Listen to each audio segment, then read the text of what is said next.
त्या बदलापूरच्या अक्षयने 3 आणि 5 वर्षाच्या पोरींवर जर जबरदस्ती केली असेल तर त्याला काय आम्ही सुट्टी देणार आहे का?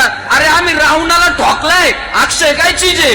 आता पुन्हा एकनाथ शिंदे साहेबांना विनंती आहे की एकनाथ शिंदे साहेब, तुम्हाला मुख्यमंत्री झाल्यापासून लोक साहेब म्हणायला लागले, त्याच्या अगोदर तुम्हाला ठाण्यात भाईच म्हणत होते. एकनाथ भाई, आणि तुमचं भाई पण सिद्ध करून दाखवा.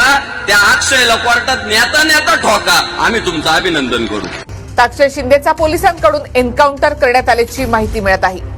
सेल्फ डिफेन्स मध्ये पोलिसांकडून अक्षय शिंदेवर गोळी झाडण्यात आली.